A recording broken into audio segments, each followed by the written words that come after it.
Hello friends, let's discuss the given question. काय दिलेलं आहे क्वेश्चन आपल्याला? If 3x3 matrix into X Y Z equal to column matrix, then the values of X Y Z respectively are. Guys, त्यांनी 3x3 matrix दिले आहे आपल्याला इथे, आणि त्याचं मल्टिप्लिकेशन एक्स वाय झेड सोबत केलं आहे, आणि राईट हँडला एक कॉलम मॅट्रिक्स दिला आहे.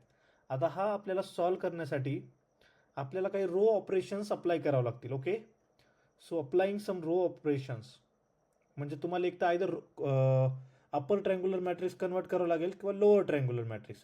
आता अप्पर ट्रँग्युलर लोअर ट्रँग्युलर माहिती आहे का? अप्पर ट्रँग्युलर म्हणजे काय? हे जो डायगोनल एलिमेंट्स आहे आपला, हे एक तर खालच्या खालचे एलिमेंट झिरो करायचे किंवा वरच्या करायचे. ओके, त्याला म्हणायचं खालचे जर आपण झिरो केलं तर त्याला म्हणायचं अप्पर ट्रँग्युलर मॅट्रिक्स. सपोज हे जे एलिमेंट्स आपण झिरो केले तर तो झाला अप्पर ट्रँग्युलर मॅट्रिक्स. पण जर आपण हे एलिमेंट झिरो केले तर तो झाला लोअर ट्रँग्युलर मॅट्रिक्स. हे कन्सेप्ट लक्षात ठेवा गाईज, खूप सिम्पल कन्सेप्ट आहेत. तर आपण प्रोसीड करूया. Applying row transformation.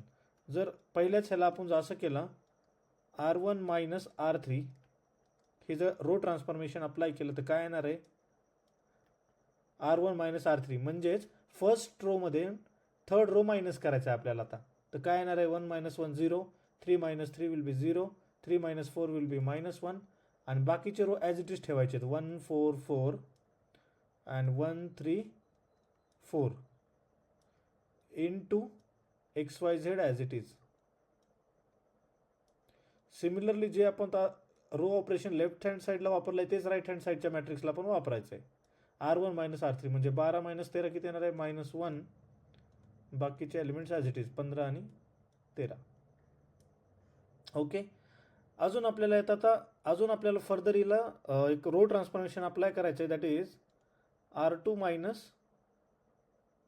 R3 म्हणजे सेकंड रोमधून थर्ड रो मायनस करायचं आहे आपल्याला. तर काय येईल तेव्हा?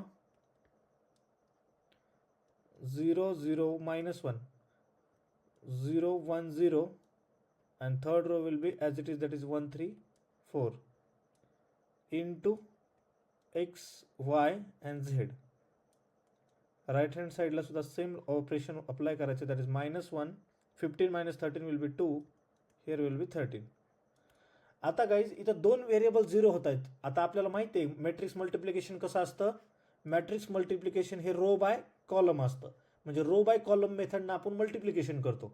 आता इथे दोन व्हेरिएबल झिरो होतात म्हणजे ॲटोमॅटिकली आपल्याला एक व्हेरिएबलची व्हॅल्यू भेटायली आहे, म्हणून आपल्याला फर्दर कॅल्क्युलेट करायची गरज नाही अप्पर किंवा रो ट्रँग्युलर मॅट्रिक्समध्ये. इथं जर दोन व्हेरिएबल असते, जसं की इथं दोन जागेवर झिरो आहे ना, त्यामुळे डायरेक्टली आपल्याला वाय व्हेरिएबलची व्हॅल्यू भेटून चालली आहे, म्हणून आपल्याला फर्दर सॉल्व्ह करायची गरज नाही. पण इथं जर 0 0 नसतं तर तुम्हाला एकतर प्रॉपरली अप्पर ट्रँग्युलर मॅट्रिक्समध्ये कन्वर्ट करावं लागलं असतं किंवा लोअर ट्रँग्युलर मॅट्रिक्समध्ये कन्वर्ट करावं लागलं असतं. ओके, तर चला तर मग मल्टिप्लाय करून घेऊया आपण रो बाय कॉलम. तर काय येणार आहे? X into 0 will be 0 plus Y into 0 plus -1 into Z which is equal to -1. Compare करायचं काय? रो बाय कॉलम फर्स्ट एलिमेंटला कम्पेअर करायचं. नेक्स्ट काय येणार आहे?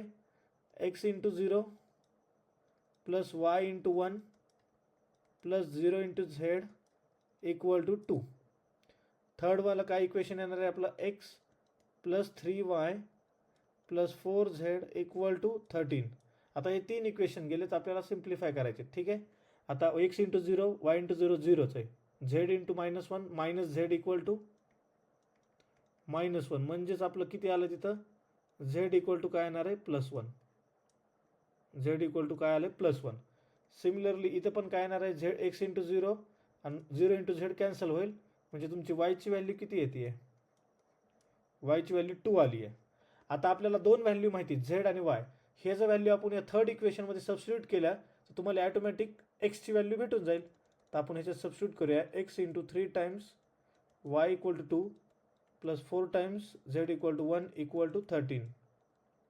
So correspondingly x plus 3 2 are 6 plus 4 equal to 13.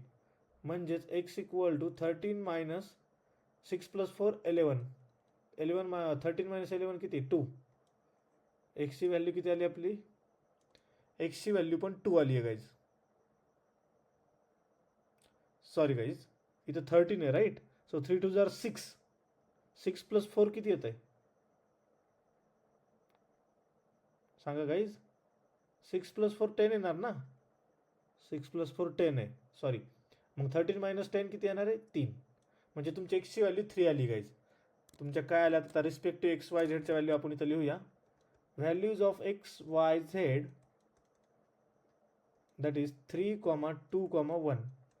So guys, these are your required values of x, y, z. Now let's check the which option is correct one. 3, 2, 1 म्हणजे तुमचं second option will be the correct option आहे guys. खूप simple आहे. तुम्हाला row transformation ना तुम्हाला upper किंवा lower ट्रँग्युलरमध्ये convert करायचं आहे आणि 2पेक्षा जास्त व्हेरिएबल जर 0 येत असतील तर तुम्ही डायरेक्ट मल्टिप्लाय करून तुमच्या एक्स वाय झेडच्या व्हॅल्यू घेऊ शकता. Okay, thank you.